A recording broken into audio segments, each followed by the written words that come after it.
সেই ইলিয়াস আলী এখন আমাদের মাঝে নেই। আমরা জানি না সে বেঁচে আছে না বেঁচে নেই। তার মেয়েটা বড় হয়েছে, তখন 6 বছর বয়স ছিল। সে প্রতিদিন দরজার দিকে তাকিয়ে থাকে, এই বুঝি তার বাবা ফিরবে। ইলিয়াস আলী ফিরে আসে না। আমি সাবাসী দেই, বাবা দেই আমাদের এই লুনা ভাবিকে, যিনি অসমস্যায় হয়েছি। ইলিয়াস আলী সহধর্মিনী, যিনি ইলিয়াস আলী নিখোঁজ হওয়ার পরেও দমে যাননি, হেরে যাননি, যিনি আজকে তার এলাকার জনগণকে সঙ্গে নিয়ে এই সংগ্রাম, এই লড়াই চালু রেখেছেন বন্ধুগণ, তাকে আমার সেলুট বন্ধুগণ। এইরকম 600 মানুষ, সেই সঙ্গে ড্রাইভার আনসার আলী, মিনার, জুনায়েদ আপনাদের সিলেট থেকে, তারাও নিখোঁজ হয়ে গেছে। লাকসামের হিরু এমপি নিখোঁজ হয়ে গেছে। আমাদের ঢাকার সুমন সব নিখোঁজ হয়ে গেছে বন্ধুগণ। তাদের মা, বাবা, স্ত্রী, পুত্র কেউ জানে না যে তারা কোথায়। ছোট্ট বাচ্চাটা যখন সে মায়ের পেটে ছিল, সেখানে বড় হয়েছে, বড় হয়ে সে বলে যে আমি আর বাবাকে দেখতে চাই। তার আঙ্গুল ধরে আমি স্কুলে যেতে চাই, তার আঙ্গুল ধরে আমি ঈদের মাঠে নামাজ পড়তে যেতে চাই। বন্ধুগণ, হাসিনা সরকার আমাদের সেই অধিকারগুলো কেড়ে নিয়েছে। শত সহস্র মানুষকে আজকে হত্যা করেছে নির্মম ভাবে। এই সেদিন পরশুদিন আগের দিন আপনাদের এই সিলেট শহরে কামালকে হত্যা করা হয়েছে।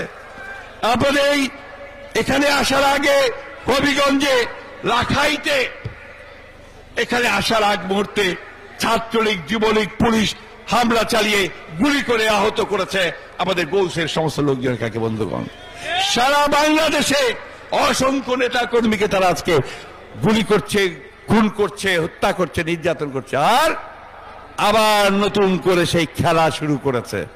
কোন খেলা? মামলা খেলা, গায়েবী মামলা। কোনো কিছু ঘটনায় হঠাৎ বলে দিল যে ওখানে নাকি আপনার নাশকতা হয়েছে। সেই নাশকতার মামলার আসামি 114, 214, 400, 450, জানেই না কেউ কিছু হয়েছে কিনা। বন্ধুগণ, এইভাবে 14টা বছর ধরে তারা এই দেশের মানুষের উপরে অত্যাচার, নির্যাতন, নিপীড়ন, স্টিম রোলার চালিয়ে যাচ্ছে। আমরা আরো বলে বলা, যাদেরকে এই দেশের মানুষ শ্রদ্ধা করে, সম্মান করে, যারা শান্তির কথা, সত্যের কথা, ধর্মের কথা বলে, মানুষকে শপথে নিয়ে যেতে চায়, তাদের নামে মিথ্যা মামলা করে তাদেরকে আজকে কারাগারে আটক করে রেখেছে। বন্ধুগণ, শুধু তাই নয়, আবার হুমকি দেয় যে খেলাফতের মজলিসের মতো অবস্থা হবে, হেফাজতের মতো অবস্থা হবে। মনে আছে আপনাদের? হুমকি দিয়েছে প্রধানমন্ত্রী যে আমরা যদি কোথাও আন্দোলন করতে যাই তাহলে হেফাজতের মতো অবস্থা হবে। আমরা খুব পরিষ্কার করে বলতে চাই, এইবার মানুষ জেগে উঠেছে। এইবার ওইসব হুমকি ধুমকি দিয়ে কোনো লাভ হবে না। এই মানুষ এই যে ঘর থেকে বেরিয়ে এসেছে, আর ঘরে ফিরবে না। বন্ধুগণ, আমাদের লক্ষ্য একটাই, সেই লক্ষ্য হচ্ছে আমাদের হারিয়ে যাওয়া অধিকারকে আমরা ফিরিয়ে নেব, আমাদের ভোটের অধিকারকে আমরা ফিরিয়ে নেব।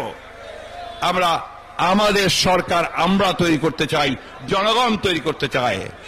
আমার ভোট আমি দেব, আমার ভোট যাকে খুশি, যাকে খুশি।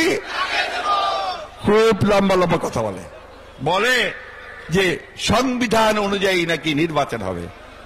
আর কোন সংবিধান? যে সংবিধান তুমি 10 বার কাটাছেঁড়া করেছ, যে সংবিধান তুমি নিজে নিজে তৈরি করেছ, বিচার বিভাগকে পকেটস্থ করে সেই আপনার পেটোয়া বিচারকদের দিয়ে সংবিধান তত্ত্বাবধায়ক সরকার বিধানকে বাতিল করে দিয়ে দলীয় সরকারের অধীনে নির্বাচনের ব্যবস্থা করেছে, তাই না? সেই সংবিধান আমরা মানি না। আমাদের খুব পরিষ্কার কথা যে যে বিধান দেশনেত্রী বেগম খালেদা জিয়া সংবিধানে সন্নিবেশিত করেছিলেন যে নির্বাচন হবে একটি তত্ত্বাবধায়ক সরকারের অধীনে, তাই না? এই তত্ত্বাবধায়ক সরকারের অধীনে ছাড়া বাংলাদেশে কোনো নির্বাচন হবে না। যারা এর বিরোধিতা করবে তারা গণশত্রু হিসাবে স্বীকৃত হবে। বন্ধুগণ, তাদেরকে চিহ্নিত করা হবে গণশত্রু হিসাবে।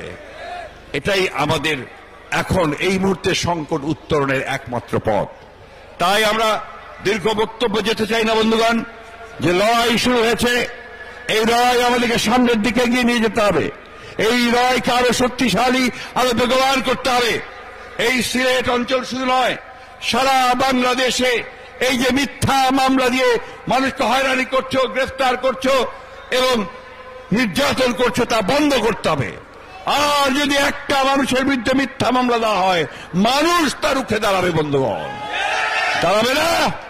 দাঁড়াবে বন্ধুগণ।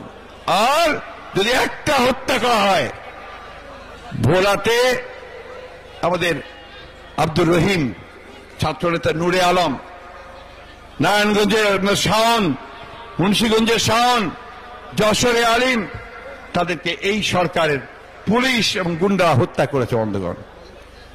তারা মনে করেছে যে আগের মতো হত্যা করলে, গুলি করলে, নির্যাতন করলে থেমে থাকবে, সবকিছু থেমে যাবে।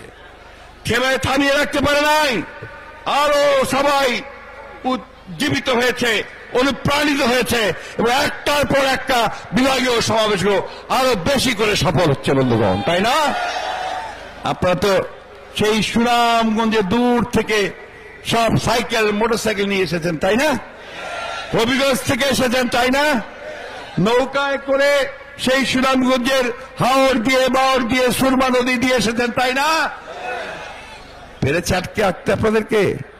পারবে না বন্ধুগণ। তাই বন্ধুগণ, দেশনেত্রী বেগম খালেদা জিয়া আপনাদেরকে অভিনন্দন জানিয়েছেন। দেশনেত্রী বেগম খালেদা জিয়া আপনাদেরকে শুভেচ্ছা জানিয়েছেন। আমাদের নেতা তারেক রহমান, যিনি আজকে নির্বাসিত অবস্থায় দূরে আছেন, তিনি আপনাদেরকে অভিনন্দন জানিয়েছেন, তিনি আপনাদেরকে শুভেচ্ছা জানিয়েছেন।